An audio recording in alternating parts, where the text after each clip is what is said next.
All right, here we are. Nice to What's see up? you. What's up? Nice to see you too, Is sir. that you playing guitar and singing, or just singing? I wish that was me playing guitar. That's actually my friend who produced it. He he played the guitar and then he put a beat around it and then I sung on it. But every song that I have is original beats from my producers that they make. Because I felt like they'd be more invested in the song creation process. Because some people Yeah, will like bring a beat, they'll bring a beat to the studio and they'll be like, I want to record on this beat.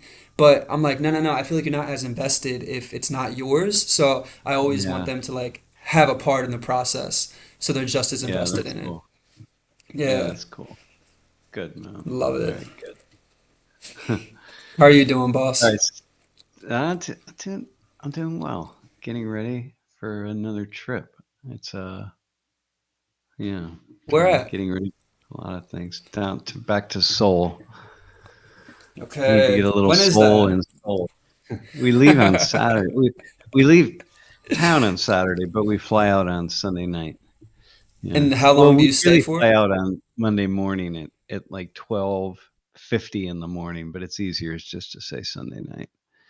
Yeah. Right. It's Is it about a a 15 and a half hour trip flight, direct. what's It's a your long airplane flight. routine? Well, pajamas for sure. Uh, Facts.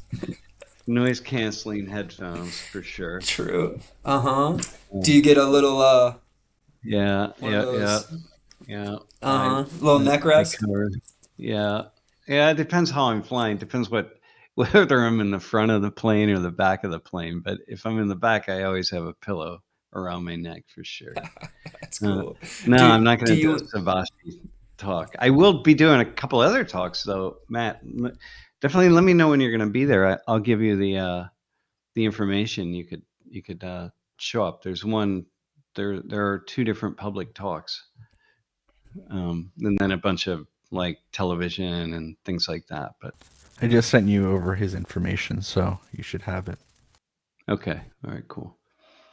Yeah, there is does golfing in Korea, Eric. In fact, I will be golfing next week. I think on Wednesday we'll be golfing. But I told my friends that I'm not. If it's not above 40 degrees, I can't do it. Of course, I will do it anyway because why not? Yeah, is it what's so the weather right now is kind of cold it's about the in same as Korea? here. It's in the 40s, low Okay. 40s. Mm-hmm. You know, if Mm-hmm. anyone wants to know, if you're not around it, it's been sub-zero, below free, not sub-zero, below freezing for the past 2 months here, Yeah, it's been and really cold. below for most of that time below 20. But It's we been just tough. yeah, it's been brutal, man. It's been polar. Well, it's all over North America, right? But anyway, uh, yeah, it's just Yeah, if I hit some golf balls today. I went out to the driving range, so to get a little practice. yeah, get a little practice. It doesn't help really, Yeah. you know. It just Who so who yeah. will you be golfing with? My in Korea, a friend of mine he's my Korean manager, and Okay. and and wait, is that Korea? Is that Seoul right there? Oh, It's nice. 56, 58, wait, almost hitting that's 60. Seoul. Dang. Oh yeah, Seoul. Dang, look at that. Okay, all right, I Right can now handle it's that. right now it's 33, but it's also pretty late at night. So Nice. Okay, it's balmy then. All right. Let's go. Foot of sunshine outside. Anyway, yeah, so it's good. Yeah, it's good. I look forward to it. I Maybe I'll was golf gonna. twice, like if I can. If I get a chance, I'll definitely go twice. Yeah. Mhm. Do Golfing you is serious there, man. Eric, so you know, that gets really serious. Like you always have a caddy. It's like a single cart with for the driver and then space for four people. And the driver is the caddy, and the cart will generally uh, move. It's programmed to go along the carts on its own, so the driver can either drive it or it has a remote control in her pocket. And almost all the caddies are women, and then Oh, so the cart can interesting. sort of travel along the path. And it's nice actually. It's just a nice way to golf because you're not thinking about a lot of things. You just um, I've, yeah, which is better for me. yeah, I remember. I think it was a Joe Rogan podcast that I was watching, and he said, or it was something, but they talked about a caddy, and he was like, "Are you a good caddy?" But so I guess there's like levels to that. Like there can be Yeah, for sure. caddy's a serious deal. Yeah, it's a pretty serious deal. Yeah. Not for me, it Gotcha. doesn't really matter. My caddy will say, like, hey, I think you should hit your 7 iron. Let's say a caddy for me, and I'll say, that's a 3 wood for me, man. It's not a 7 iron. Then they'll Yeah. kind of figure out exactly pretty quickly after a few holes what my abilities are. So anyway, all right, man. So what That's do we have? funny. We have what do we have for class? Uh, Hmm. I don't remember what we did. So yesterday we did Who Do I Want to Be, which um, is really the beginning of that class was inspired by a student who was too shy to speak. He applied to volunteer. He wrote some really cool stuff in the volunteer form, but then I just couldn't get him to speak. Um, he was just too shy. He just didn't want to be in front of that many people. Even though when I talked to Mm. him, he was quite very. I don't know. I felt like, oh no, you'll do fine, man. Just the two of us. But anyway, he was telling the story, telling me the story of just learning um, Chinese, kind of later in life, right? And I Hmm. mean, not as a kid. He's not a native speaker, but his parents are both Chinese, and he started learning it, and it has really just transformed the way he understands who he is in the world and what he wants to be and how he wants to be, and it just opened up a lot of doorways for him. And I thought, wow, it's so interesting because, as I was having the conversation with those 4 students yesterday, I was seeing how the Jasmine, who's black and African American Filipino, and Filipino, Filipino, yeah, and hmm and the other woman who's Vietnamese and Chinese, like how much had they learned their parents' languages? Well, um, just even though they're both in some ways multicultural, I don't know, it's hard to really say, but it just would really transform where they're standing in the world, and that's neither good nor bad, right? It's also really cool to, like that Jasmine. She's cool because she has her um, an experience of being black, hmm um, and she has a lot of friends who are black. hmm She's got her mom is, very Filipina and very, very much so. So she has that experience. And then she has the experience of growing up in a white community, right. living in a white community, Hmm. right? So she has 3 different Yep. things. And that's actually quite multicultural in a way for her. So that's And pretty cool. yeah, and it was Yeah. cool that what was really interesting also when you asked the question of how it was like what about your life like makes you feel black or like makes you feel like a part Mm. of black culture, and it Hmm. seemed hard for her to answer that, but it seemed like it was easier for her to answer the Filipino, like how Filipino do you Mm. feel, I think the question, but I don't Yeah, know, I I think thought it was I know, interesting. I agree with that. I agree with that. And I think it's probably because this is why I wish we just had more time, in the class, Hmm. right? And I think that's because it's Filipino culture outside the US. So it's something that's coming in and it feels very distinct for Right, her. So she can feel right, that because it's contrary to what is all around her, including African American culture. right. Um, so she has a way to measure that. Mm. Um, And it's maybe there's like varying degrees of, I think you mentioned this, like you were like, oh, he's just like a black American. Like there's varying degrees to how much maybe some African Americans feel like they have a distinct culture or if they just feel like they're a mhm, part of like an American culture. So it's like harder mhm, to see the line mhm, of difference. mhm. Yeah, Okay. yeah, that's a good point. Yeah. We're gonna go I'm more not into sure. that tomorrow, actually. No, I think what you're saying is on because people have different ways of seeing themselves, right? Just like white Hmm. people, some people are really Irish, like the Albanian kid, like he's really Albanian because he truly is, right? I mean, he goes to Albania. I mean, he's back and forth. He speaks Albanian, but he, if he has kids, his kids might feel proud of that in a way, but they're not going to feel Albanian probably unless he really just drills it into him the way it was drilled into him, right? Right. Mm. hmm It. I don't know if this is related, but it just brought me to the. Oh, were you reading a comment? Is there a comment you see? Uh, yeah, I'm looking at Axel's question. Yeah, go Uh, ahead. hey, Axel, maybe actually you're like speaking with the, uh, um, because we're going to actually have a class inspired by, I forget who it was in the chat, but we're going to do a class on IQ and race, or IQ and ancestry, with two colleagues of mine who are geneticists. So Axel, send me the contact information of that person. I'd be curious to look them up. But Mhm. um, Are you going to compare that to like socialization and yeah, like, we're gonna just look at that, what it really means and what it would mean to say that there's a link between IQ, right? uh, Or like personal uh, drive. Not for an individual. Obviously, there is a link for individuals, but we're talking about the group admixture, the group context. And so that's where we're going to really just open the lid on that conversation. And the two people who are going to come to class are friends of mine who are hmm both of them are quite world renowned in their area of expertise in on, genetics and anthropology and so on. So it's going to be really fun to have them in class. And will you have are you, what, do you know what groups you'll be, or um, ancestries you'll be bringing up, like students of certain I don't know. ancestries? I don't Mm. know. Yeah.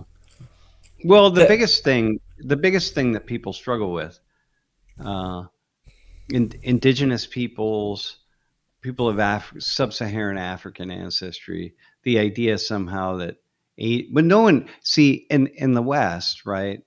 Um, a lot of people who hold sort of a racialized view of this will, if they're white anyway, for sure, will oftentimes put white people on top, right? I mean, this is kind of like in this terms of IQ, and to just, yeah, in terms of intellectual advancement and so on, right? But the fact is, if you're going to look at the numbers, you have to put Asians on top, right? So it's that's like, what I was thinking.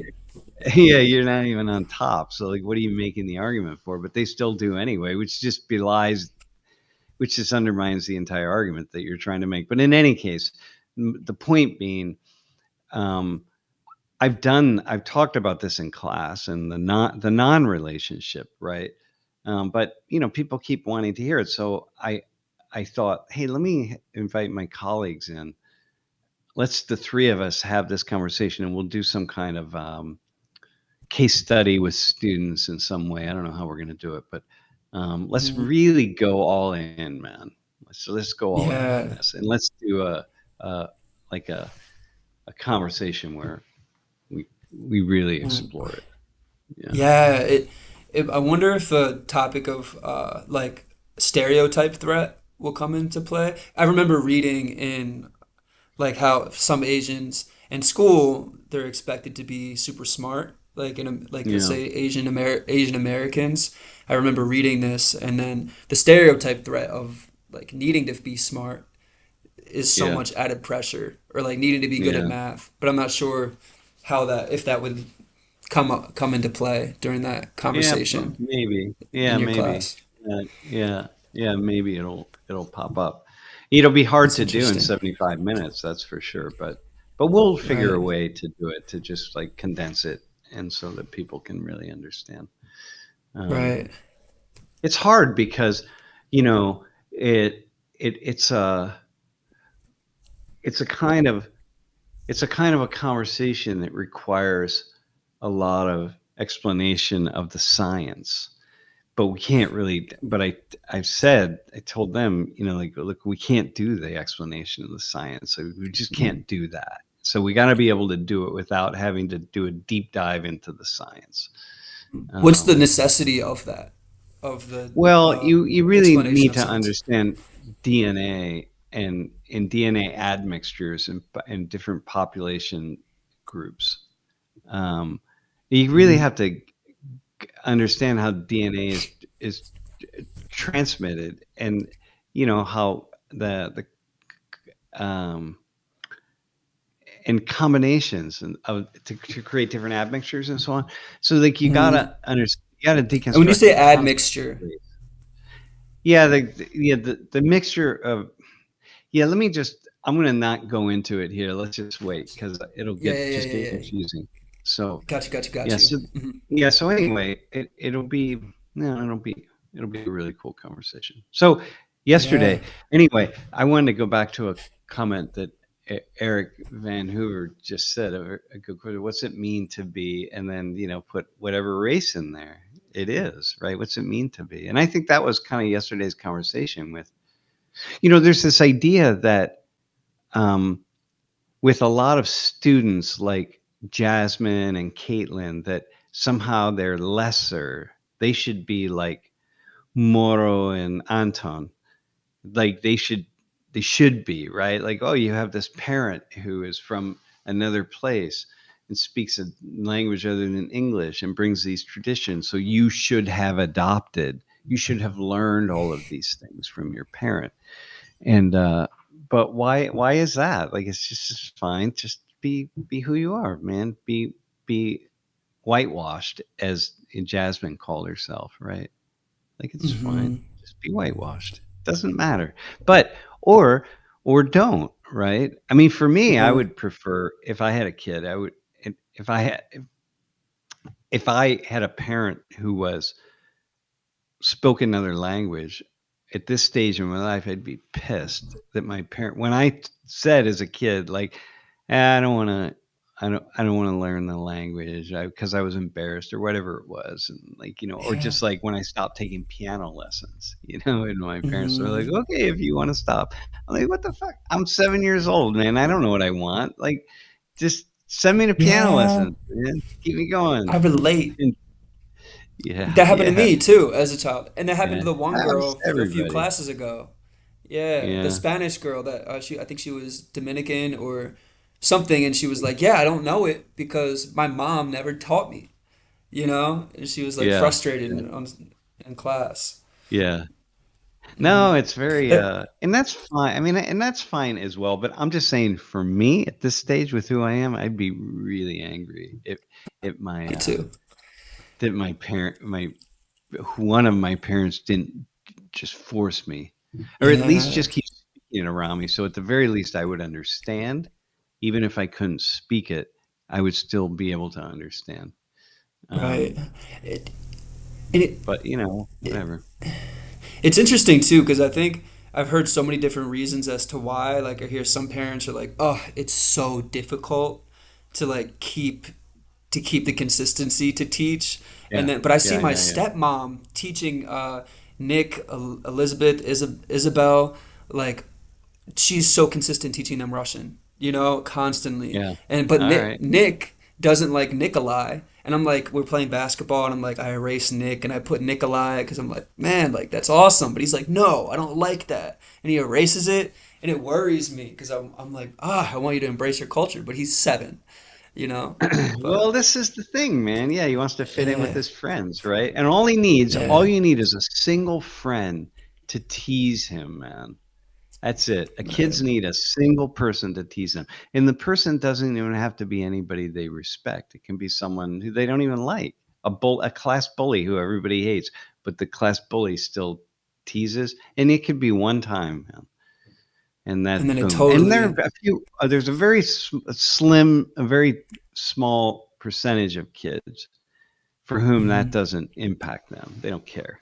They're gonna, they have a connection to their family. Lori's like that. If her parents, if one of her parents, especially her father, had spoken a different language, she would have done whatever father said, man. It wouldn't have mattered. That Mm. was the most, he was, her parents were really, really important to her. So Wow. Yeah. yeah, so she wouldn't have cared. But most kids, yeah, they're gonna push away, which is one of the biggest reasons, by the way, why kids don't learn the language of their immigrant parents, right? So when you have second generation people, first generation is you're born somewhere else and then you Hmm. come somewhere, right? Right. So second second generation kids, the probably the is the big as big of as any reason is, well, sometimes it's because the parents, they just want to make sure that their child speaks without an accent, and is becomes, in this country anyway, becomes an American and speaks English with an American accent. I'm like, Right. okay, well, you teaching them your language isn't going to change their American accent, but people don't always, they don't know that, right? With more Right. education, people have a better understanding of that kind of thing, right? But another Right. big reason why kids don't learn a second language when they're the language that their parents speak is because they're just too shy. They're too shy, or they get teased about it, and so they want Yeah. to fit in. And the parents are trying to teach them, but they don't want to. And so um, And and that's so interesting because like if you weren't like when were they taught to be shy or embarrassed about that? Like at singing out at such a young age. Like let's say they weren't teased yet, but they still have like this yeah. inhibition. It's like man, like how Well, kids don't. Kids are going to follow the parents. So if the parents are just naturally speaking another language around the house and the parents are comfortable with who they are and how they are, then the kids are going to just follow who their parents are. And if the right, parents are, they're going to feel the sense of comfort or discomfort that they get from the adults around them. I mean, almost across the right, board. I mean, some kids are outliers, right? But mostly they're right. not. And it's the bell curve, right? You're going to be they're going to be in the bell curve. The So, averages. Hmm. yeah, yeah. So, but once you start to come of age, and you start to differentiate yourself from your family, and Hmm. you're sort of aware of this kind of sense of who am I, and this is yesterday's class, right? Who do I want to be? Like, who am I, and who do I want to be? Well, I want to be like my friends, and I want to fit in, and I want to be in that space. And if you go to if you spend time in places that are very hierarchical, and where Hmm. there's like the in groups and out groups and that kind of thing, as opposed to if you go to school that's a Montessori school or a Quaker school, or where they level everything out, then it's much more likely that you can Hmm. withstand some of those pressures Is that to where to be just like differences everybody else. is like a Montessori school where differences are more accepted or Yeah. encouraged? Is Yeah, that kids are more encouraged to be themselves. Yeah, it's a leveling in a sense, right? So, you can right? um yeah, which is, I mean, it's a pretty cool way. I mean, there are all sorts of other educational models out there of schooling, like models Right. where you're not pressuring kids to learn, Like I had a colleague Yeah.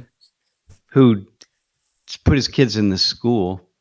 He had 3 kids, and he put them all in this school that they didn't teach anything, man. They just played all day long. That was it. They played nothing. And the only time the kids learned, now check this out, right? That was it. Just play, and Just play. the kids would be like, "Well, what are we supposed to do today? We're supposed to go play," right? It's like, "Oh, okay, well," then, the next day it's like, "Well, how about today? What are we supposed to do?" "Well, we just play. Go outside, play in here, play, just play." But eventually the kids What? got bored playing almost across the board. Wow. The kids would get bored, and then the kids would say, "I don't wanna play. I wanna learn something." "Oh, you wanna learn something? What do you wanna learn?" "Yeah, well, I That's so wanna learn cool. math."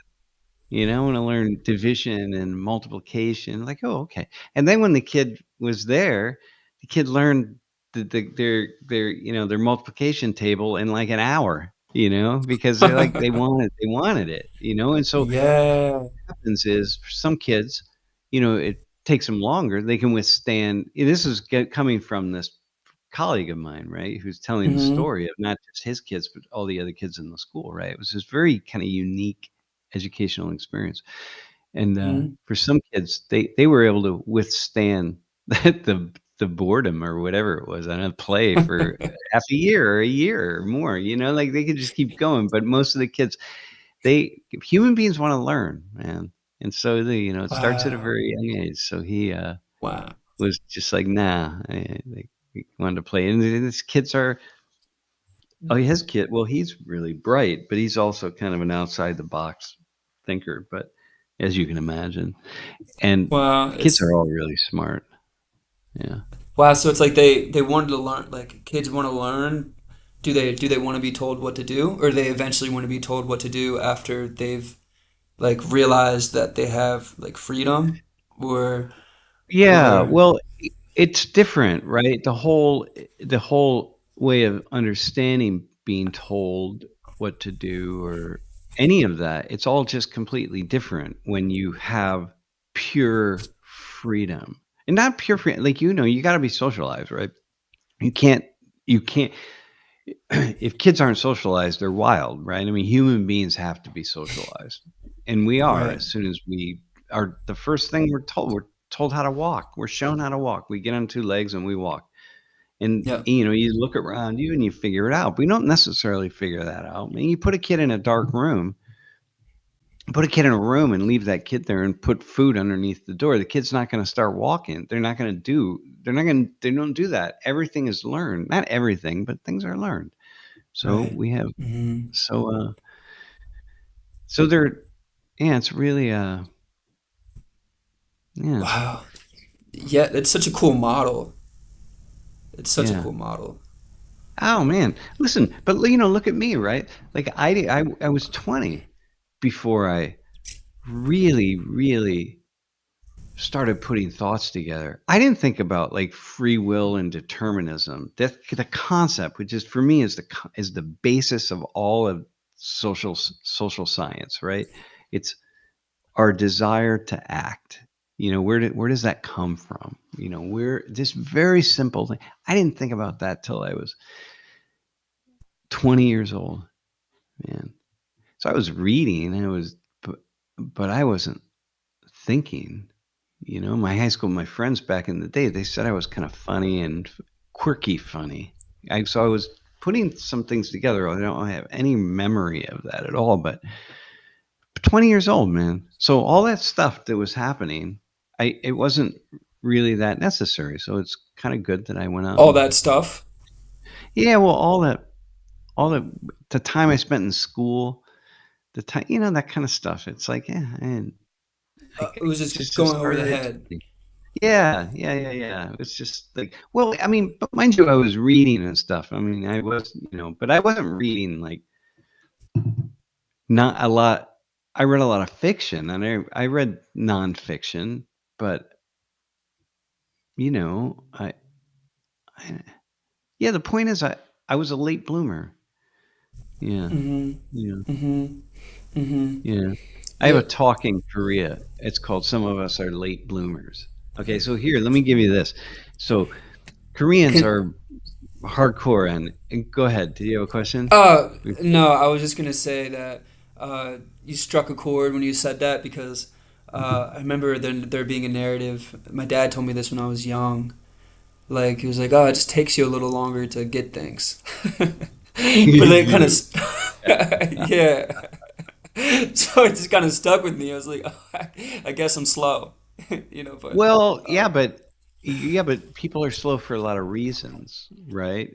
Some people are slow because you have a natural intuition for things, and you can be like a half step behind, but you have a natural intuition which allows you to see things that other people don't see. Like being a half step behind, you actually see something.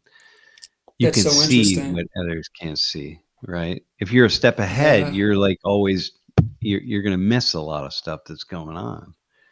So you right. have that in you. Just Oh, by the thanks, nature of the Sam. kinds of Even though, questions you ask. Yeah. yeah, that's really cool. I wasn't looking at it that way, but uh, oh, and by the way, I know you're about to go on to a lot of people Yeah. are late bloomers. So I don't want to miss that. Yeah. But that's a really cool way to think about that.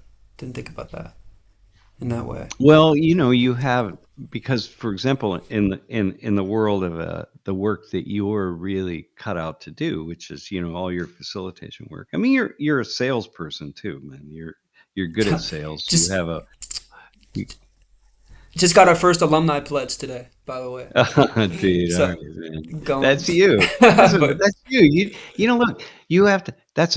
it's a personality, it's a way of seeing, it's a way of understanding, it's a way of putting yourself in other people's shoes. There's something just so powerful about the ability to do that you can't just measure that, like Wow. this is life, this is the intellect. It's so complicated, you know. Wow. It Hmm. so That's really like cool. me, yeah, I'm like, we're gonna do this thing where I took the Sunan exam, which is the CSAT exam for Korean kids. So there's, everybody has them. India, China, Korea. India tends to have the most difficult exam in the world. Is this Indian exam, but Wow. but the Sunan exam in Korea is pretty tough, man. The Korean kids, like they just spend an inordinate amount of time on that, and especially in doing tutoring, after school tutoring and stuff. Your junior, your sophomore, junior, and senior year. You come home from school and you go to the tutoring center for another 6 or 7 hours. You know. And Anyway, and there's the like point little being, rooms, right? Don't some yeah, people yeah, yeah, yeah. have It's crazy. Yeah, Lori and I could. A friend of mine in Korea runs one. In fact, he just sent me a message. I just remember now. I gotta respond back to him. But um, yeah. here, so we're gonna do a. I took. We did some questions when we were in Vietnam. We were there with a Korean friend of ours, and he had the student exam on his phone. So he asked some questions, and I had 3 questions. I missed one of them. These are like, this is like high school kids in Korea are nailing this, and I'm like, man, I missed that one. And I'm just not good. I don't think like that. It's how I think. But Were I they was talking to like a friend of mine last night. There's a method to it, and they all learn. It's this logical thing how to break down these questions. And I'm like, I don't know, what are man. they? I can't. Word problems or Yeah, it's a lot of logic and stuff. This was in English, but it was very much logic. And well, okay. yeah, it was crazy. Anyway, it was testing my analytical abilities, and I failed one of the questions. So Lori Like got it right. deductive or inductive Laurie did? Yeah, yeah, both. And so I'm gonna do a thing in class where I'm gonna find a couple Korean 15-year-olds, and I'm gonna get them on the screen, and I'm gonna put them up against a couple of my students in class to That's take gonna some be of these cool. questions. Yeah, the whole class actually. We'll do the whole class, see how they do. Anyway, That's gonna be so fun. if the whole class can do better than, some 14 or 15-year-old Korean kids. That's Anyway, like what I was are gonna you say, smarter than are you smarter than a fifth grader? That one show. yeah. Do you remember that? Yeah, I think Yeah, I've it's seen some video of that, yeah. it's like a Yeah. version. That's So cool. I like that. so the, my so the, The late bloomers presentation. Is that what yeah, you're gonna so I say? did this talk, and I told my friend, he's, um Matt, he's the CEO of Savasi, and I said, listen, man, this talk right here, some of us are late bloomers. What I'm going to do is I'm going to tell the story of myself, my own life, and how I didn't really Mm-hmm. come of age till I was 20. So, like, it was aimed at Korean parents to this chill the F out, man. You know what I mean? Just relax your kids. Yeah. If your kid's not performing at the level that you think they should be, just Right. relax, man. They're okay. Look at me. look, I'm fine. I'm Professor, great. Yeah, yeah, come yeah. But on. but the Korean parents would say, "Yeah, but you're at Penn State. You're not at UPenn." You know what I mean? They'd be And like, when you're it, not Ivy. dude, when I say, I'm like, yeah, oh, you're in Pennsylvania. Oh, you're University of Pennsylvania. Every Korean would be like, oh, no one has ever heard of Penn State. It's like it's Harvard, Yale, Princeton, UPenn, Wow. MIT, Stanford, that kind of thing, right? So, So so that's the anyway, standard. That's the yeah, standard. you just going. That's where you're going for, man. But anyway, Mhm. so I told my friend that. I said this talk's gonna really go because people are gonna see that it's gonna really speak to people because I'm talking about myself and I'm like, Yep. and I did the talk and I did it on a stage and it was really interesting that people came late. This high school class came. There were like 40 or 50 high school kids that showed Wow. up. And they Wow. came to these. There were 6 Sabashi talks. Lori did one, I did one, and there were 5 or 6 other people, right? And That's cool. they came specifically because they came to hear my talk, right?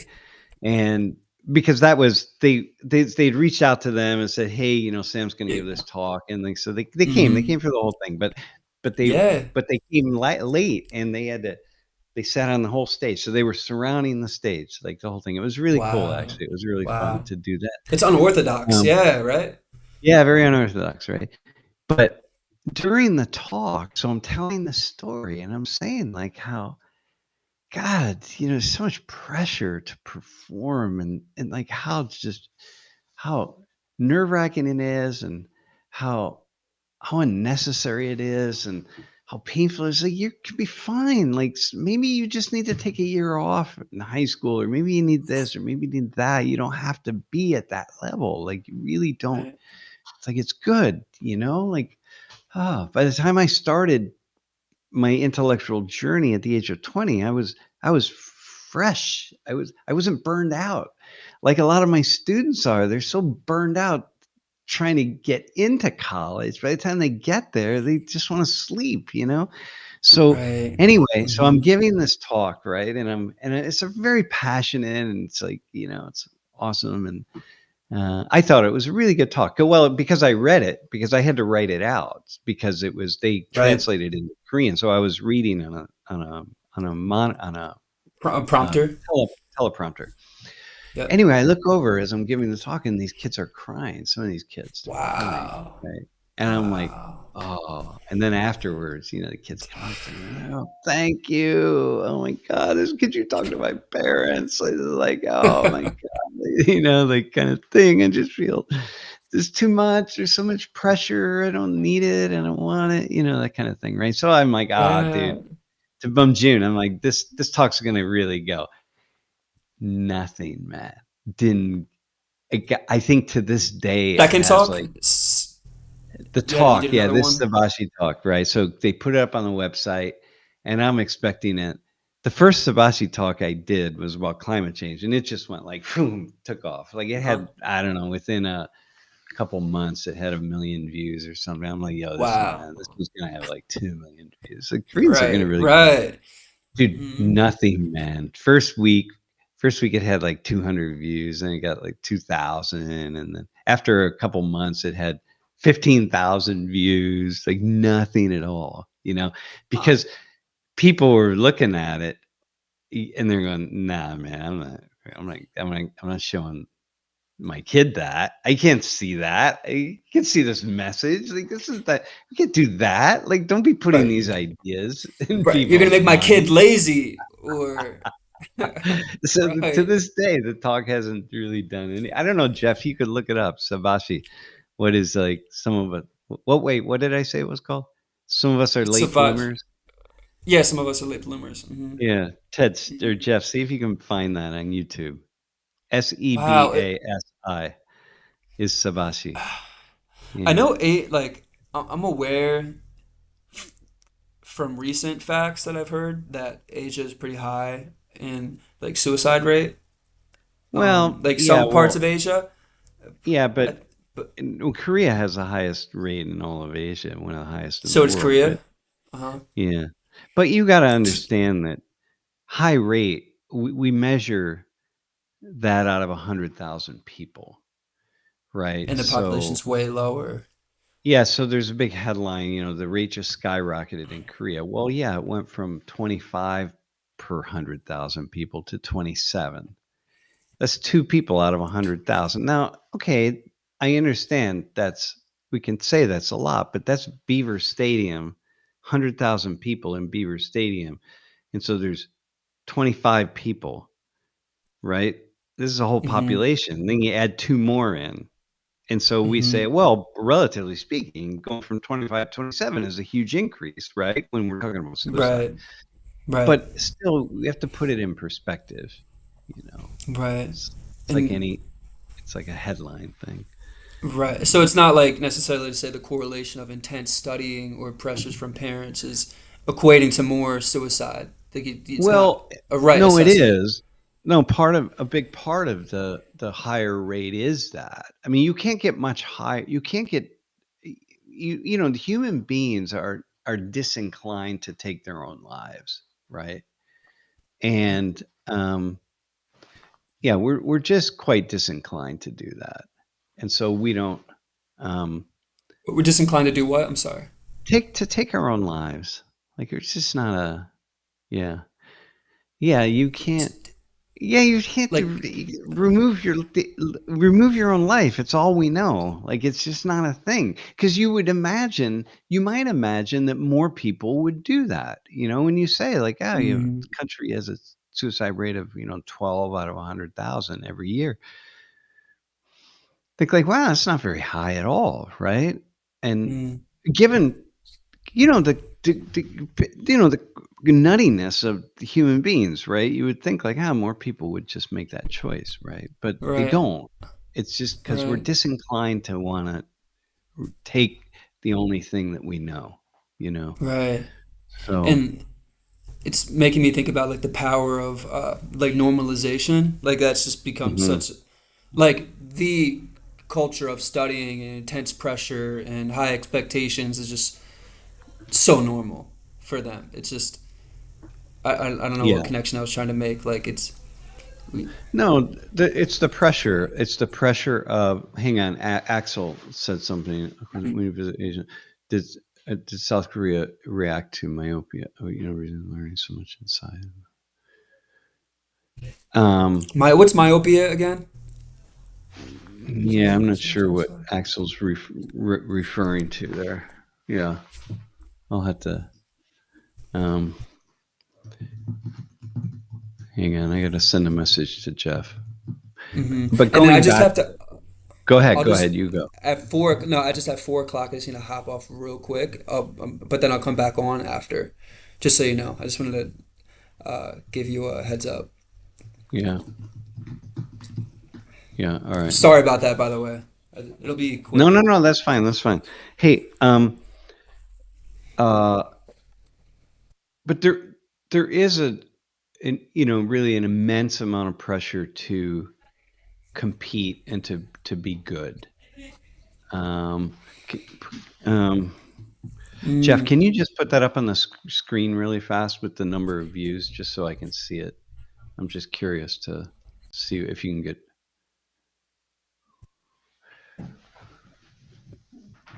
What's it?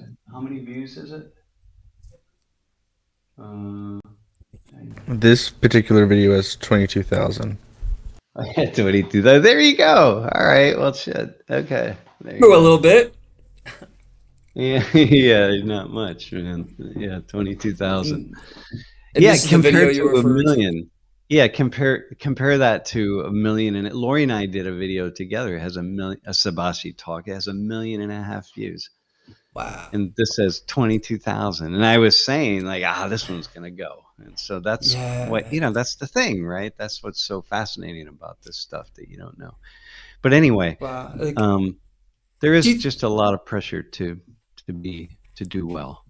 Yeah. and you think that's the case that it was being censored by like parents? Like you think, Yeah, but it's not conscious really, but it's unconscious. These things go by people watching them and then sending them to their friends and stuff and say, right? um, yeah,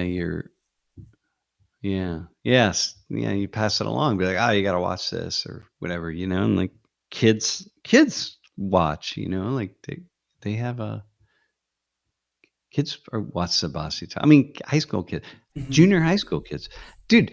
I gave a talk at last when I was there in October. I gave a Hmm. talk, um, and at one of the libraries, and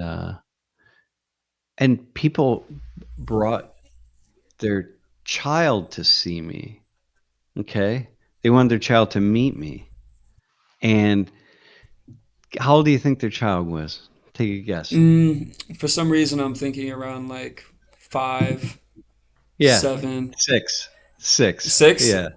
Yeah. So I got this great Okay. photo, and I'm like, I gave him my phone. I said, "You gotta take a photo of me taking a photo with your child. You bring your child to see the American professor." Yeah. You know what I mean? Like, Hmm. who would do Right. So, dude, who would do that in this culture, man? The American the so and right. so professor, you know? Nobody. Hmm. You could tell your kid, Like, this person won a Nobel. They're from Germany.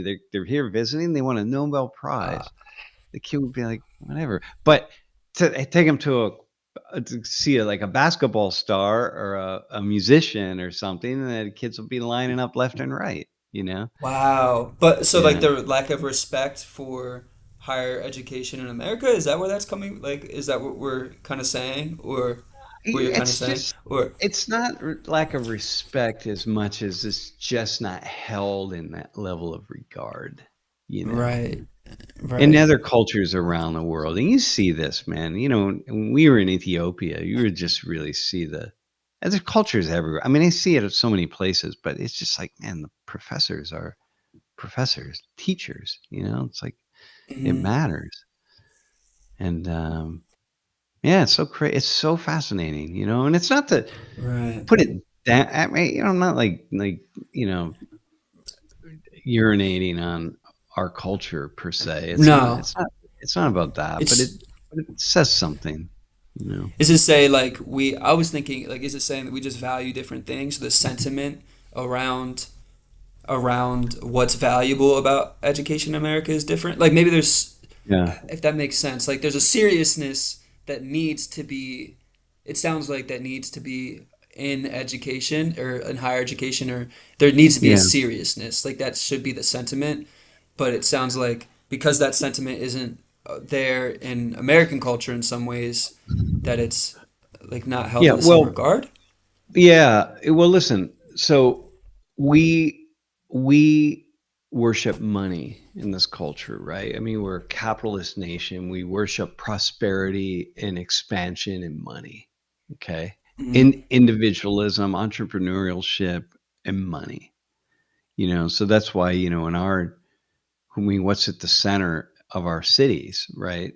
I mean, they're big Right. business buildings, big skyscrapers. They're all businesses. And whereas, you know, in the past, the center of the city was a church. So, you know, you worship God, we worship money. And Mm-hmm. that's shifted, right? That's very much a Western thing, but it's now become an Eastern thing. But the difference between us and, you know, Japan, Korea, China, et cetera, is those are Confucian-based cultures. And in Confucian-based cultures, it's about education. And you moved up in society originally in Confucian society through you know, doing through the bureaucracy, right? The state bureaucracy. So you take these state exams. They were, you know, in the 1500s in Korea and in China and Japan, they're taking these bureaucratic exams to advance yourself, right? So, you know, you study to move up that way. So studying became a really, really important thing. And it's Mm-hmm. similar. We see it in Judaism with, you know, so Mm-hmm. um, and so to the day that it just has been woven into the importance of study and the value of study has been woven into the culture, right? We see it with Jewish Right. culture. We see it in traditional Muslim culture as well. We see that. In fact, we see it now. Look, man, all the we see it in Afghanistan. Of course, all the schools are closed to girls, but girls can go. They can study the Quran. So if you want to study anything, you can go Mm. study the Quran. Well, you don't want to. They're studying the Quran from a bunch of knuckleheads and some of them are even illiterate. You know, but whatever. Right. Mm-hmm. But the point being, you know, you're pushing that idea, Right. right? Yeah. So it's like the correlation for like success is like in outside of the Western world is like education equals money, success, but like the correlation for the Western world isn't exactly education equals money and success. What would that other thing be? Would it be like No, independence or no, but what entrepreneurship happens or is, yeah, so what happens is money, if money is the most important thing, then how athletes and people who are celebrities they make a lot of money. They must also make a lot of money. And so we can worship them. because they're successful, right? They don't have to be Hmm. great thinkers. They don't even have to write their own songs. They don't know how to produce Right. music. They don't even have to be able to carry a tune in a bucket because we have auto Right. tune now. So you don't even have to Right. sing. Hmm. You just Yep. whatever it is, you sell your image, and so and mostly it's difficult to just sell an image if you don't have something. The Kardashians, they're very unique in that, but most people who try to do what the Kardashians have done, they fail. But the Kardashians, they did it quite well. They have nothing to offer. I mean, they have Right. nothing. Like Hmm. they don't Hmm. sing, they don't dance, they don't. What do they do? They don't tell jokes. They don't tell magic. They nothing at all. I don't Right. even They no offer formal drama training. Okay, they offer and drama, so they did that, and right? So they don't even have any formal training to be models or whatever. I don't know what the heck. What do they do? But they figured out how to sell an image, and of course they were right. brilliant marketers, right? And Right. so Hmm. there you go. But mostly Mm. you so we can do that. And of course, you see a similar thing in a place like Korea with all the Hallyu, like K culture stuff, but they don't but the celebrities there aren't they don't have the level of wealth that celebrities here have, you know? It makes me They wonder how mm. much. Go ahead. It makes me wonder how No, go much entrepreneurship is valued outside. Because I was like, oh, what do the Kardashians offer? And I'm like, oh, I guess they're known as very business savvy. Like Mm, entrepreneurship, even though they have like a platform to help support that growth. But yeah. like they have makeup lines and clothing lines, and there's like Kim has this new line called Skims, which is like a female clothes line. And so I'm like, oh, do we value like brand and entrepreneurship over education for success? And I'm like, oh, how much is entrepreneurship valued in like Korea or Well, like, yeah, very much yeah, valued to everybody. Dude, 70% of people your age have YouTube channels, man. And it's got something you, yeah, crazy like that. The number of right, YouTubers is like, okay, maybe it's not 70. Well, I read it was 70, but I always felt like I can't be that high because I meet so many people who don't have channels, um but there's a creativity in that, right? You kind of want to uh-huh. do stuff. But, entrepreneur. But here, huh. I don't want to put down it's not like putting down it's just that the money making money trumps it. Look, the growing numbers of the people they go to college to get a job that will make them money. Very few Hmm. people are saying like unless their parents have a lot of money or if their parents just drill into them really, really hard. It's a different vision, but to say like, "Hey, I'm going to college because I want to expand my mind and I'm majoring in like art history. What are you going to do with that? I don't know. It doesn't. I'll do something. I'll figure it out."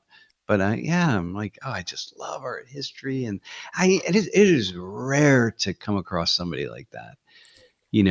You start with how Hmm. much money you can make in that particular profession, and then you go. And let's say you drop out of engineering school, you can't cut the math, or physics or chemistry or whatever, pre-med, whatever it is, right? You can't cut it. So Yeah. then you don't make it into finance to the business school in finance. Then you end up in Hmm. marketing and you can't do the business school anyway, where you have to have a 3.3 GPA your sophomore year. And so you end up Right. over in the College of Communications and you study marketing there because, you can do that because you only need a 3.0 GPA. Hmm. And if you can't cut that, then you come over to sociology where there's no GPA limit. It's 2.0, right? Like, I mean, it's just, it's what it is, right? So Man, we're all create that and parents create that. We all reproduce that. yeah. It makes me think about like like for those that come from those places where the standards are so high, like how much that failure. And by the way, I just have to bounce, go off screen in 2 minutes for a few minutes, but Yeah. how much that failure feels so much more big, just big failure. Like if I didn't make SMEAL and now I have to go to the College of Communications, like versus American student feeling that Yeah. versus like a Korean student, man, I bet that must be just be so overwhelming. Yeah, no, to it's so interesting, and a lot of the Koreans, like students from Korea, China, Japan, and so on, that come here, they come here because they don't want to go through that rigor, man. And they're smart. They're always smart because they're coming out of those countries, right? And they have money, so Mhm. their parents made sure. All right, listen, you got to bounce. All right, I'll I'll be see you in right a minute. back though. I'm sorry, Bet. I'll be right back. Hey, Jeff, can you put Lena's comment up? I think that is kind of a cool comment. I want to riff on that a little bit about. Okay, so just leave it up there for a second. I want to just really sit with this. What is the culture today in the U.S. about immigrants integrating to or assimilating to U.S. culture? Can immigrants choose to assimilate or integrate? Hey, just leave it on the screen because it'll help me to really. So here's the thing. Um, I've been recently just kind of really digging into this a lot. And most people who who emigrate to the United States want to become part of the culture. It's because most people who come here know that they're going to do the best if they learn English and if they learn the basic customs and traditions of of this culture. And that's true all over the world. You know, people know that. That's just part of what it is. And I was reading this research on immigrants here in the US just about that. They were interviewing all these people who are coming to the US and asking them about that. And they're all just across the board. Yep, I got to learn English. I got to try to get rid of my accent. I got to try to learn the customs. I got to, whatever it is, right? And so immigrants have that all over the world. And so, but integrating and assimilating. Okay, you can take it off the screen. I guess that's good. I can figure out. Becoming part of a culture, however, is really difficult because if you don't already have a direct way to do that, like for example, if you move into a community where people who really accept you and want to get to know you and invite you into it, maybe a church or something, then you're there are these barriers. So people who live in a particular social system will say, like, why aren't those people integrating? But immigrants will often say, why aren't those people allowing me to accepting me more and be more welcoming to me, that in ways that allow me to um, to to learn more about what their culture is, right? The second thing is that it's also much easier for immigrants across the board, unless you come with education and money. Like both my neighbors, my one neighbor, they're married now. They met here as graduate students.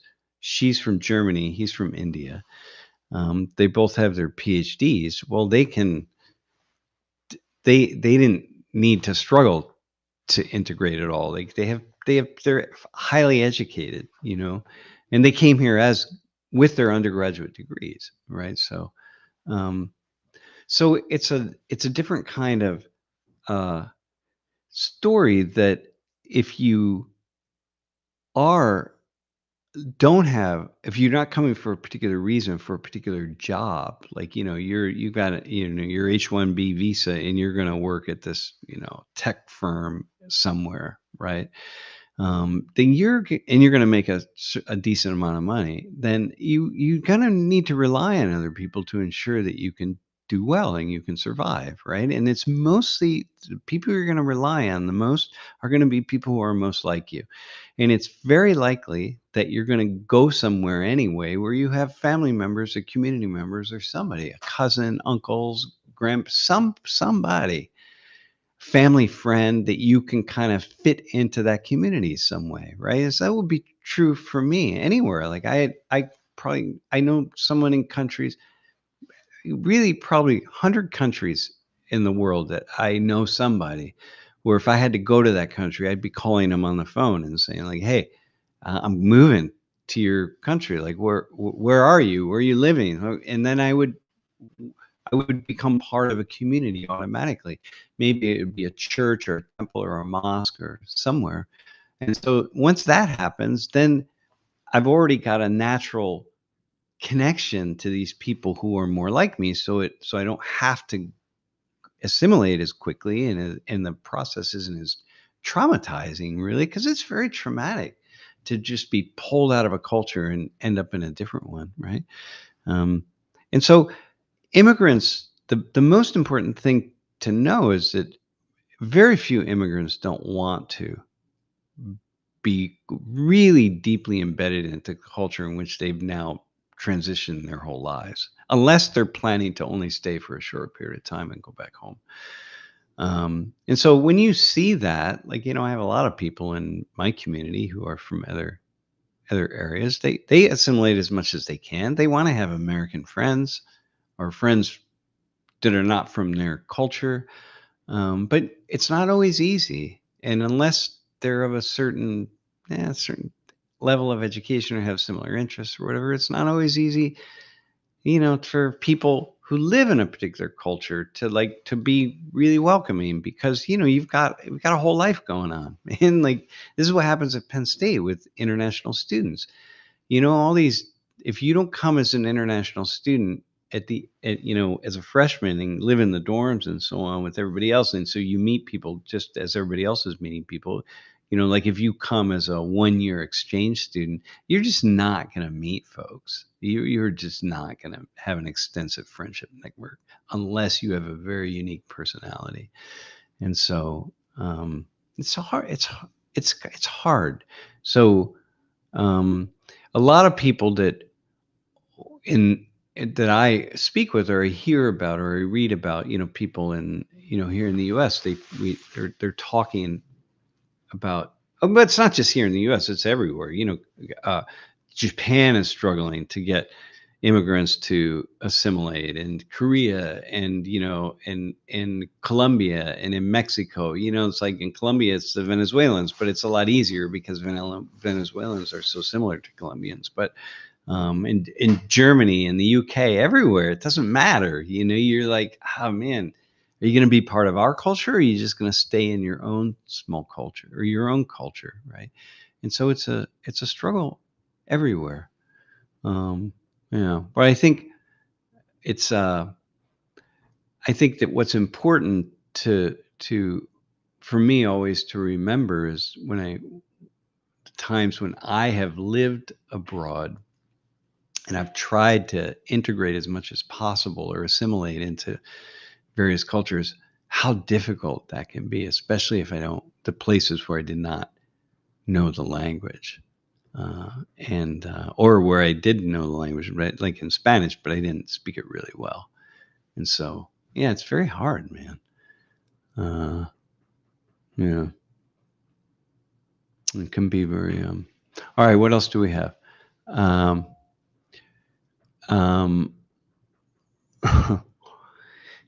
What are we, okay. Oh God, wait, hang on. Can we go to Ian Doherty's comment? I see a lot of conservative channels using Social 19 to prove their point. Oh God, that sends me over the edge, man. And then they have their clickbait titles. Having seen the whole discussion I ripped, yeah, it's really annoying, man. I don't like that at all. I wish it didn't happen, and I feel like there are probably a lot of people who think that I endorse that kind of thing, and that I support it. I allow people to do it because we can't stop them. If Jeff and I could stop it, we would stop it, but we can't. And so, they not only do they, but they also monetize their videos, I suppose, and they're making money off it. And because yeah, so it's kind of yeah, Jeff, you said your favorite Dave Rubin because he picked half of my argument and ignored the other half. I don't know who Dave Rubin is, or I don't know what you're talking about. I'd rather not know. But I don't. It's unsettling. I'm getting more and more unsettled as I kind of watch what's happening. I saw a quote, and hang on. Wait, here's the quote. This guy said, I'm starting to think that the only viable explanation is that we all died during COVID and this is hell. That we're currently in hell. That's kind of, yeah, I don't know, man. I can't. It's so hard. It's so difficult for me. Yeah. Yeah, right now. All right. Another, what do we have? Jeff. Okay, Jeff, go ahead. Yeah. Everyone is welcome. All right. Let's do that. Yeah. It's belonging about fitting in or about being accepted as you are. Ah, man, that is like, okay, that's a really cool. Is it about fitting in or being accepted? I think it's both, but the best belonging is being accepted for who we are. But just kind of like what I was saying earlier about with little kids, and it's, but most often it becomes about fitting in. And human beings, we want to fit in, man. I think it's deeply embedded in our DNA, man. Going back to when we were running around on all fours and throwing rocks to try to kill our food or whatever, man. uh it's there, you need groups. You really better have groups, and we see it with the chimps and the apes, man. They survive in groups. They don't survive alone, and human beings needed groups. Homo sapiens, right? And so there's something just deep about fitting in, and I think that's kind of what, to a great degree, what it's all about.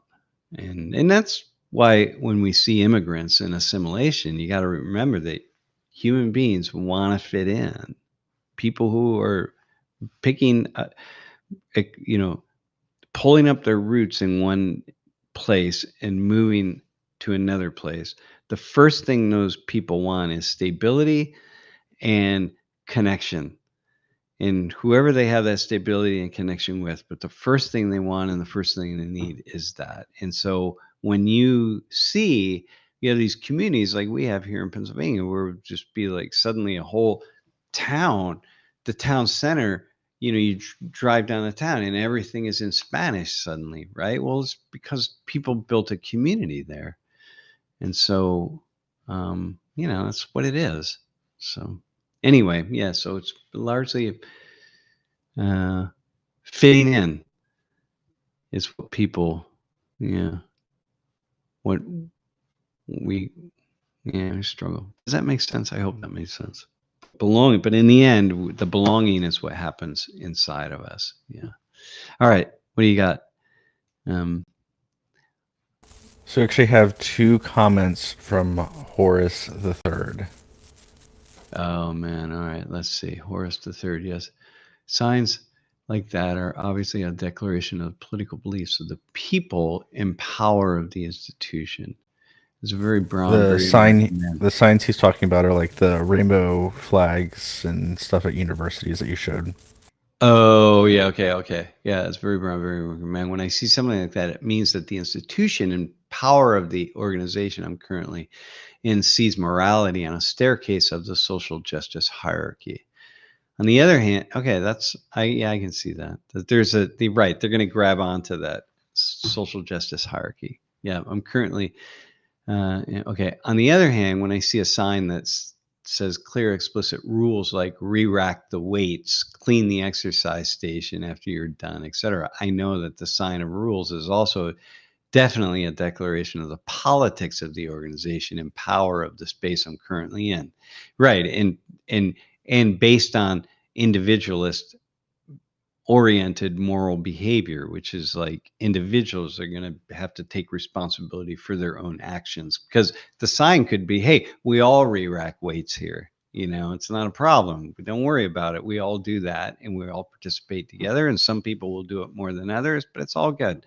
So although I only have one or two of these social justice infinity stones, so frankly I would rather be in the space with the sign of rules, because at least in that situation people judgment of me will be more heavily weighing on the things within my control. Yeah, that makes sense. Yep. So Horus the third, if you follow the rules and re-rack the weights, so to speak, then people will be less likely to judge you, and you're more likely to fit in. And it's not based on you fitting in doesn't rely on people reading that other sign saying, hey, there's this hierarchy of social justice. Horace right here, who's a very brown, very American man, but you don't know the American side, you only see the brown side. Hey, make sure that you allow him to fit in also. Make sure you pay attention to that.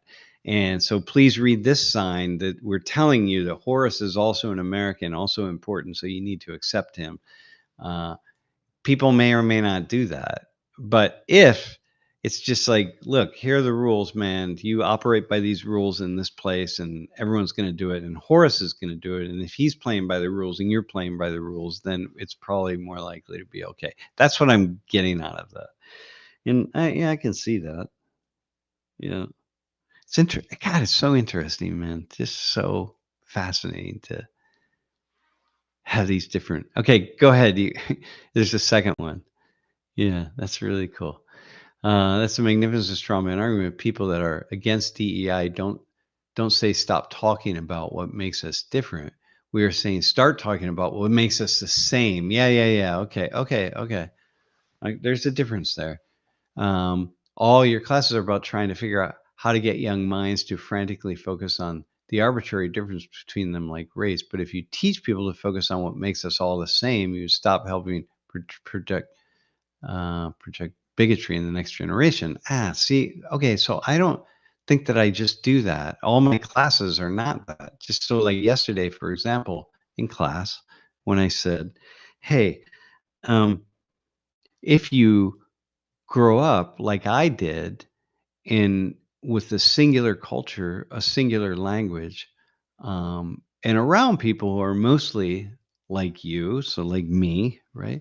Then that's a unique experience, and that's a very cool experience to have. It doesn't have to be this multicultural experience out there where you're just like having all these, interactions with people who are so different from you. Um, that's fine. There's nothing wrong with that. And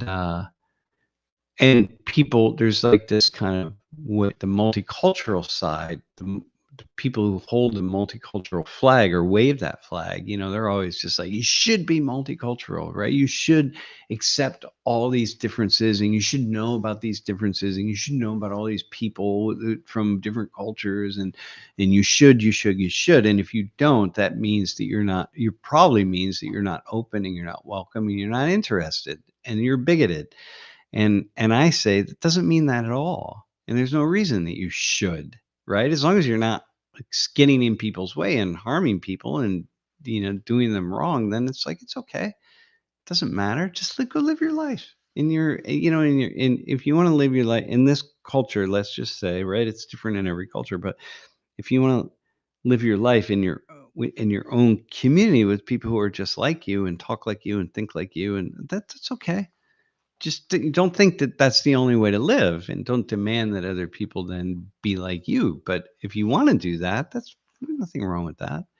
So Horace, then it seems to me that like, I don't know how much more I could, how much more of an argument I could make that would say like, nah, there's no straw man there, And by the way, Jeff, can you put that back up on a, can you put that up? The second comment. I want to just look at what the strawman thing was. People who are against DEI don't say stop talking about what makes us different. Well, hang on, they do say that. They absolutely do say that. We're also saying start talking about what makes us the same. But both are being stated in the community, not just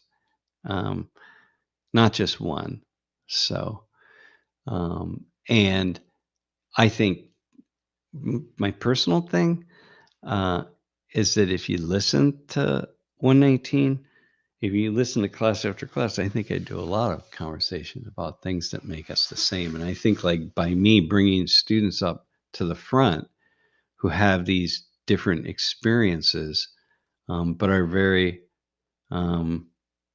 who are from very different backgrounds but have similar experiences says something about that. Like, for example, last Thursday when um, Jordan came up, who's of African American and Puerto Rican ancestry out of Michigan, and she's wealthy. And I said, "Hey, talk about being rich." And then after talking about being rich, I said, "Okay, now talk about being rich and being part of the Black community." That's that. But the point is, you got everybody else in class who's just saying like, my thing is just you talk about what it means to be part of the 1% in the world. What's that mean? How is that? You tell the story, right? This is like how we're the same. You're the same as all these other people out there who are also in the 1% in terms of the global economic structure. And I didn't have to pick a white person out or an Asian person or anything. It just was her because she was who I came across. So that's saying like, hey, you're you're you are here's the ways in which people are the same. So I mean, I don't know how much more I could do that. Uh, yeah. Anyway, that's one of the things that I wish that I think I struggle with in some of this is the people like the Horus the Third right there. Um, Generally speaking, when I hear someone, and I try not to do this, but when it's like always this, it's like always this or always that, or it's like that I miss. I don't like that because it's not always. And for me, certainly, I'm trying to get yeah. Sam, the 1%. Remember my Professor Wolf. Um, Tomorrow, for example, so I have a young woman who I'm going to interview in class. She's the one whose art I put up in the beginning of class, and she identifies she's African American. For her, she's very embedded into various Black communities on campus. She really identifies as Black. Like it's important to her identity. She's doing this whole art show of this young Black woman coming of age, right? It's all about her expression of herself. What I'm interested in is to have a conversation with her about having her talk about what that means for her. Like, don't get like, I don't want to just show, wait, hang on. I don't know if hang on a second.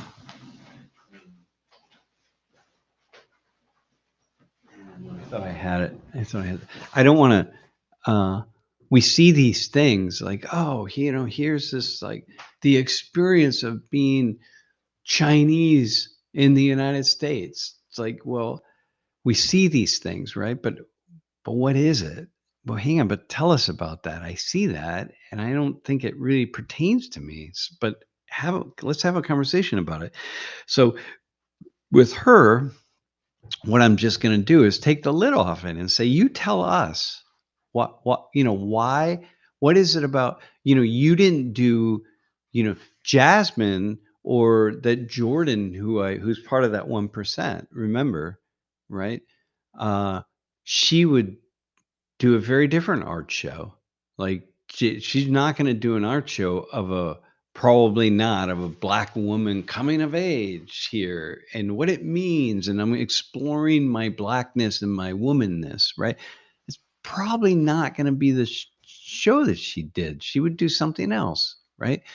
And same with Jasmine. She would touch on being in a white community, Black friends, Vietnamese mother. She would do all sorts of things. But you've got this other woman who we're going to talk to tomorrow who's just like, this is 100% me. This is who I am. And so we're going to get a chance to hear from her. And mostly we don't hear her voice. And people don't get to do a deep dive into somebody who's really engaged at this level. Like the poetry of Maya Angelou or Black women writers. Like most people who are white Hispanic, Asian, etc. You're not reading these writers who are taking a deep dive into their consciousness. And so it's like, okay, so let's do it, right? That'll be so that I think it'll be a really interesting class to have that perspective. Um, yeah, um, yeah. Lena, what is the culture today in the U.S. about immigrants integrating or assimilating into USA culture? Can immigrants choose to assimilate or integrate? Wait, we did that question already, right? I did that. Yeah.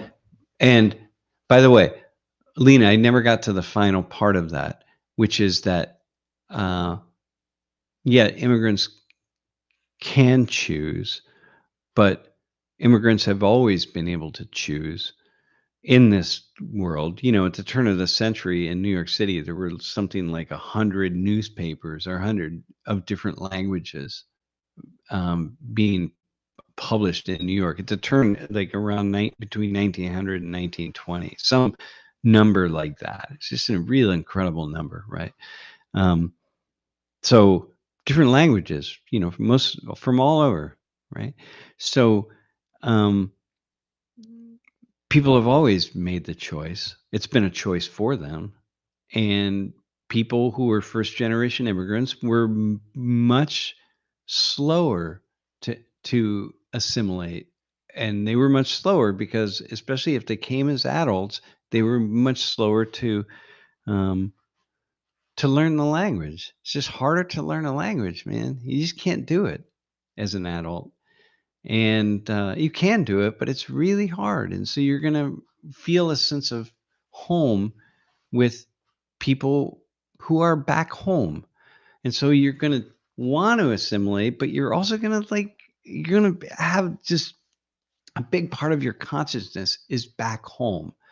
And also you're going to miss that. It doesn't matter. Even if you fled someplace, you still have your culture. It's rare that I meet somebody who's an immigrant who says, I hate my culture back home. I never want to go back home. I never want to think about it. I don't care about it.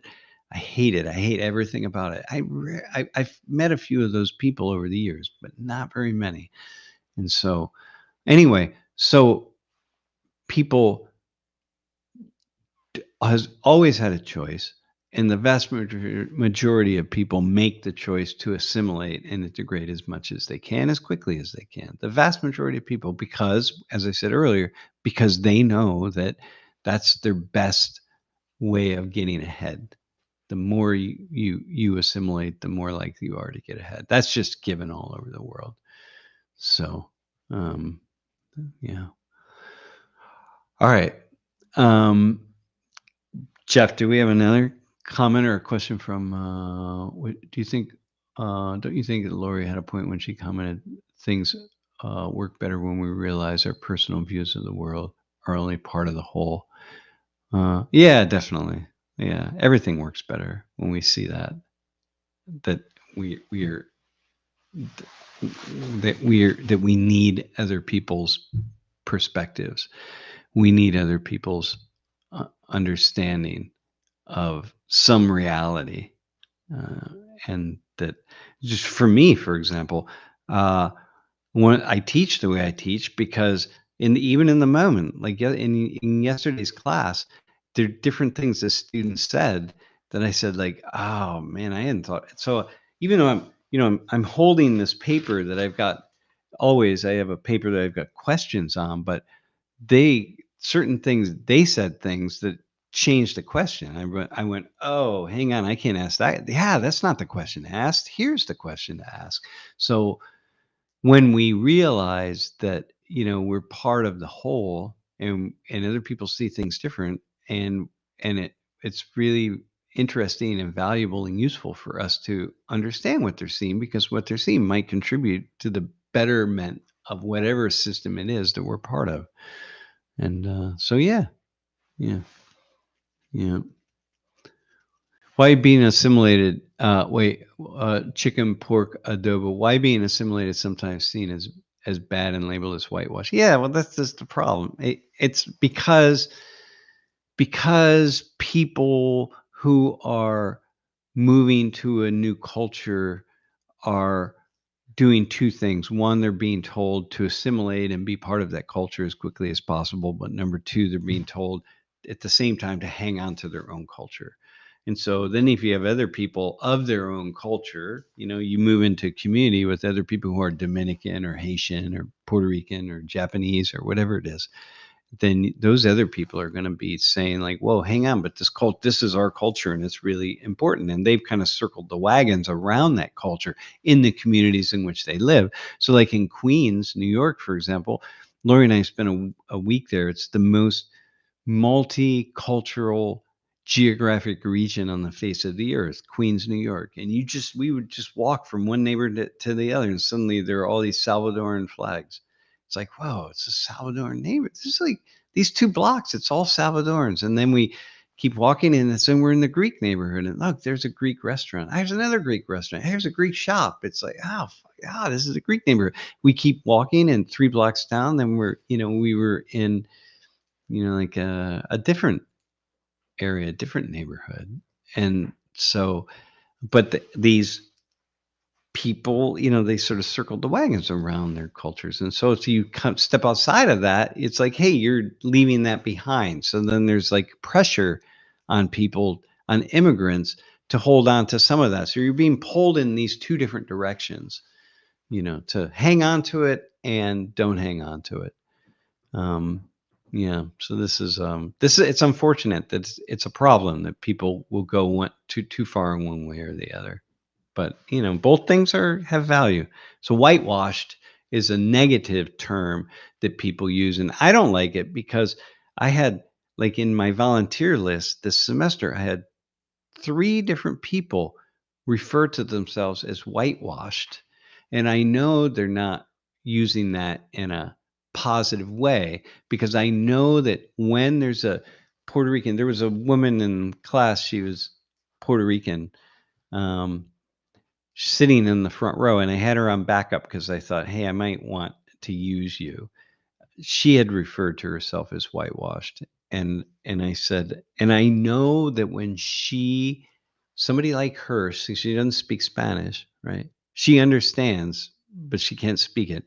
And I know that when she listens to Anton, right, or Moro, who talk about speaking their language of their ancestor, their families, from back home, I know that she feels some kind of shame about that, or she doesn't feel good about it. She's not sitting there thinking like, oh, yeah, I'm so glad I don't speak Spanish. Like, oh God, what a waste of time. That would have been really terrible. What she's thinking is, oh man, I should have learned it. I should learn to speak. I'm too whitewashed. I need to like get in touch with my Puerto Rican roots. I should have done that. Like, oh, I'm a bad person. That's the message. And of course, none of that is true, right?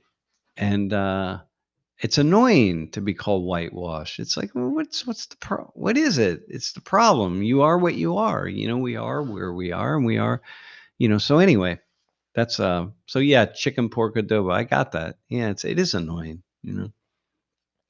So anyway, all right, Jeff. Now I'm ready. Who do I want to be? What what is this news about a book? Can you get me a copy? Oh, yeah. Yeah. Hey, you get a copy. Oh, wait, Jeff, that was you.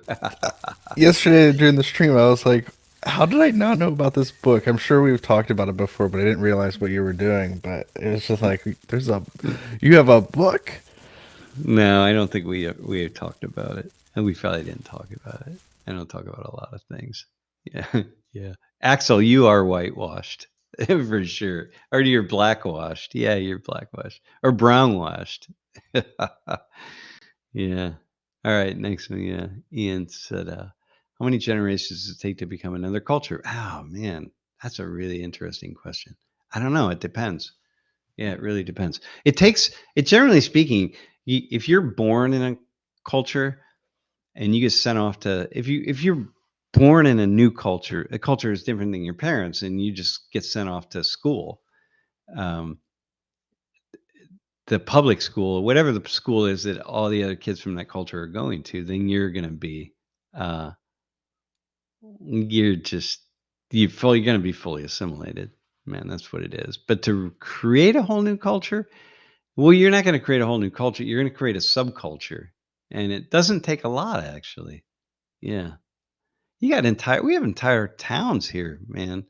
You see all over the world, the entire towns have just flipped from one culture to another because so many people from that culture from a new culture are living there. It takes just a couple generations can do that, but mostly that's not the case. Yeah.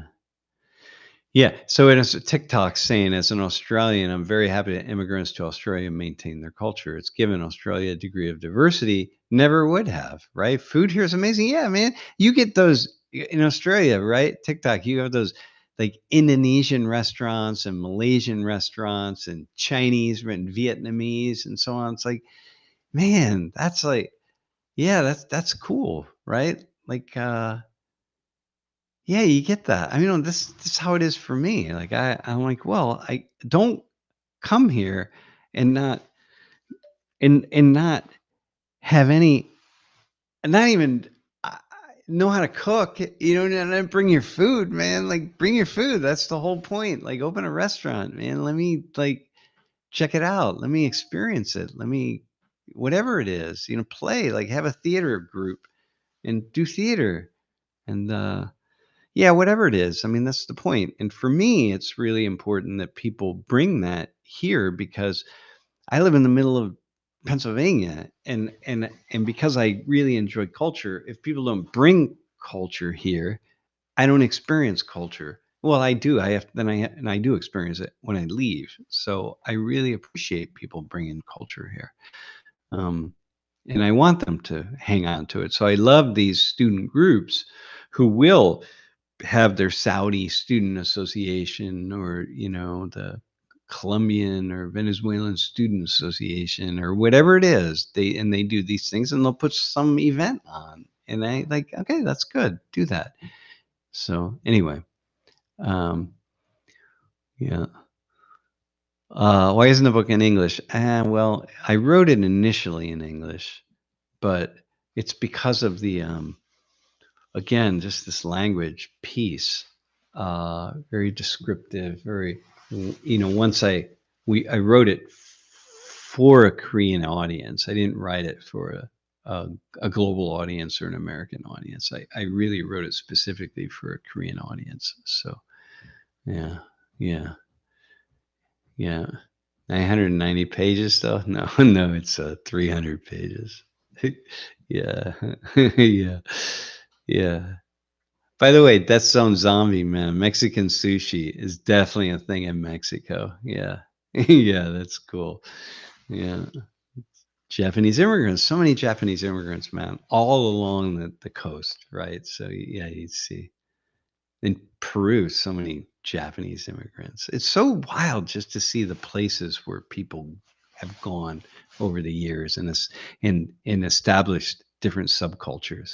It's really, really fascinating. Um, yeah. Hmm. Can I comment on why the Amish and why the Hasidic Jews do not assimilate? Is that okay? Well, you know, um, yeah, it is okay because they're not demanding that anybody else be like them. The Amish, they come into community here in certain areas in Pennsylvania or in in Ohio and different places. And they buy land and they buy the next farm over and the next farm over, and before you know it, the community grows. What started as 20 people becomes 50, and 50 becomes 100, and 100 becomes 1,000. And then they're not demanding that anybody be like them, and they're not demanding that people change laws for them. And they adapt, they push back, so they don't want to do too many things. But like the Amish have, they have to have on their buggies, on their carts, here, horse-drawn buggies, which here right outside of State College, they have to have headlight. If they want to ride at night, they have to have headlights, they have to have taillights. And so, well, they don't have energy, but I was on an Amish farm last year, and they had solar systems all set up, right? So they don't have electricity, but they have solar. So they made this solar system, and they powered their batteries for their headlights and their taillights by the sun. And I'm like, so for me, I'm like, well, hang on, you go out, you have to buy this solar technology, and you gotta and you're gonna put a connect your battery to it. You're gonna power your battery, and that's gonna power your tail lights and your headlights and your brake lights, right, on your buggy that you have to have by law, right? And I imagine the Amish didn't push back against that, because if you're going to be out at night, man, like, it's really dangerous, and there are accidents that happen, and people could get killed, right? So maybe some people push back a little bit, but I assume, but they mostly didn't. And so, like, they think, like, well, this is kind of weird. Technology, not doing electricity. So anyway, but the point being, the Amish, they're not demanding that people do things to accommodate them. And nor are Hasidic Jews. In fact, quite the opposite. Mostly really want to be left alone. Although the Hasidic community, there are things that they demand. Like there are certain things, right, for like schooling and that kind of stuff. But and when they do make those demands, then I think, like, wait, hang on a second, man. Is that, like, what are we? This is the world in which we live. We have a bureaucratic structure. We have laws in place that everybody has to abide by. But now, if you don't want to abide by those laws, like, wait, now we have an issue, right? Or you don't want to pay school taxes because you send your kids somewhere else, right? So, like, wait, hang on a second. But everybody pays these taxes. That's the nature of it, right? So there are those things. So anyway, to go Green-Eyed Lady, to go to your, I have spent not a lot of time, but I've been around Amish a lot. That's Yeah. the difference, right? I guess it's really how demanding people are. Yeah. That's how did you get to the Amish? Because it's funny. For like 8 years of my life, my landlord was Amish. Uh-huh. So I lived in this this old Amish house that my landlord turned into like an apartment complex. Uh-huh. And his name was Amos, and he had like 7 kids, I think. I used to play basketball with his kids, like outside. And my family used to work for his construction company because they had a huge construction company out there. Uh-huh. And so that's just I was like, oh wow, how'd you get to the Amish? Did Because your I like a family part of my did life. your family did they drive them back and forth to jobs and stuff? My grandmother and my aunt currently do that, actually. Yeah. Yeah, Yeah. They that do the driving. Yup, yup. Like, It I seems was pretty at good a money. yeah, I would imagine. Listen, they do quite well. You know, I was at a market buying from this Amish guy, and he had to call for his ride. So he's like, "Hey, can I use your phone? Can you call my ride?" And I said, "Yeah, no problem." And I gave him the phone. He's like, "No, no, can you do it?" Because he didn't want to dial the number. I'm like, "Yeah, all right, I can do it." So I dialed the number, and I just put it on speakerphone and held the phone, and he talked. And I'm like, "Wait, hang on a second, man. what what's like? I don't get this. Like, this is like, wait, you can do this, but you can't do that. You can be on speakerphone, but you can't hold the phone up to your ear." Now me, yeah, Right. right. So you've You can't experienced drive in all the that kind of car. stuff. Yeah, like you can't drive the car, but you can ride in it. Or like if you've got a business, you can have a cell phone, Or Oh, I was okay. just about you to know, say my parents bought a bunch of Amish furniture back when I was in like middle school, and at the time you had to have either cash or you had to have a check.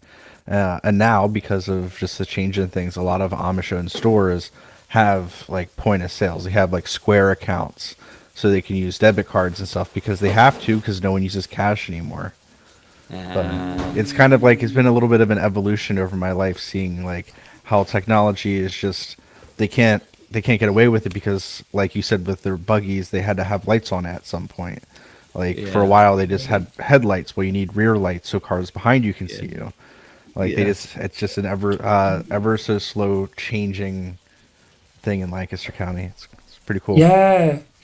And I also remember there'd be times where the younger generation, this is when back when I was in high school, they would like hide cell phones from their Yeah. parents, or Yeah. they'd have a flip phone, you know, and they'd hide it. Yeah. Uh I knew or someone who had a yeah. farm out here, out in the valley here, and the Amish kids had a car that they kept hidden in the barn, right, of the person's farm, and they paid them rent to keep their car in the barn, and then they would sneak out and take the car out, you Oh, know? wow. Is that wild? That's a pretty wild one. Yeah. Yeah, that's pretty extreme. But the point being, if you're But gonna live in a modern society, you're gonna have these things, that these contradictions, or these things that you're gonna have to, you're gonna come together.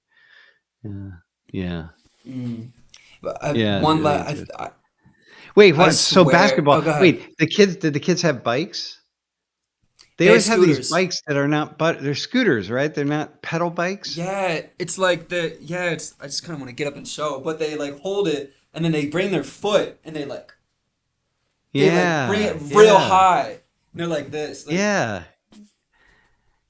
and they And they go scooter and fast, it's man. pretty fast, yeah. But Yeah, why don't and they have pedals? What's wrong with having pedals? yeah, I never asked that. That's a really good question. But they never, it's always a scooter. I've never seen a bicycle, Huh. which is Yeah. crazy. And I swear I might be crazy, but I remember like because I was lived on this main road where buggies were always going by, and I swear that there was a buggy that was playing Eminem.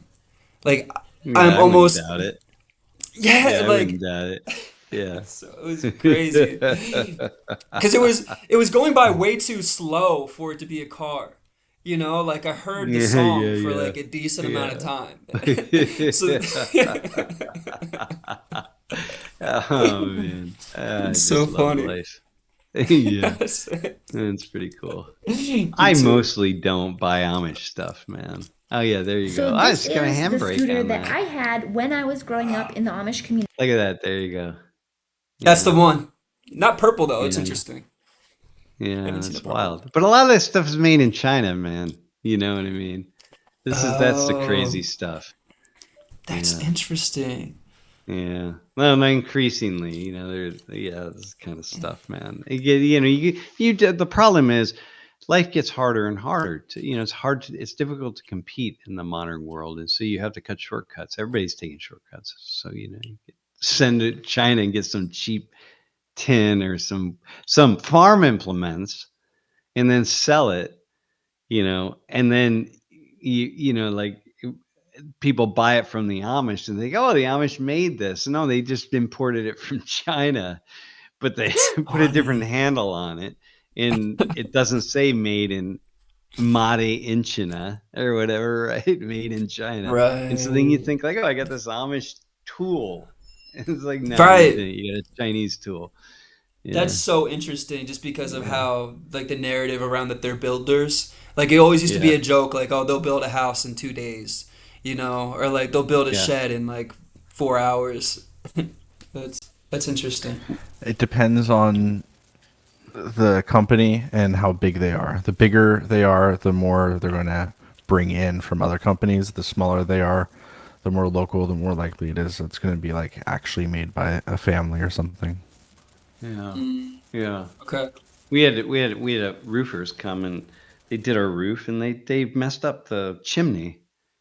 And so we call, so 10 years later, 10 years of like leaks problems, we call this Amish guy, man. He happened to come on a day that it was below zero, unbelievably cold, man. Unbelievably cold, because they weren't working that day. So he's like, yeah, okay, I'll Right. do it on that day. And he and Wow. his buddy got up there and they fixed it, and they fixed it right. Like a lot of Amish roofers around here. The Yeah. grit, like Dude. they always so tough. Like Yeah. I don't know, Yeah. that was another narrative, like just the grit that they had, you know, to just get the job Yeah. done. Yeah. Um, Yeah, it's intense. It's not easy to survive in a world like that, in a world like this. All right, listen, Yeah. man. I think I gotta go. I gotta go get on with life, do some things, get ready for. I'm not gonna be on next week. At some point, I'm gonna be on to stream. I'm gonna do something, but it will not be at this time because Okay. this time would be at starting at 5 in the morning in Korea. Like I'm not, unless I have really severe jet lag. I'm not going to be starting at 5 in the morning. So we'll do a That's couple different. intense. Yeah, we'll do some different streams. We'll do some things, but definitely giving a Yeah. couple talks where we're going to stream. So we'll be in Okay. touch with Jeff. All right, man. Awesome. Chin up Yes. the buggy, churning lots of butter. Raise the barn on Monday, soon I'll raise another. Weird Al. He's got the Lancaster sign in that video too. Yeah, Yes, he does. The very opening. Yeah. Mm-hmm. it's funny. Love Weird that. Al. Yeah. It's funny. Life is good, man. All right, everybody. Be well. Thanks for tuning in.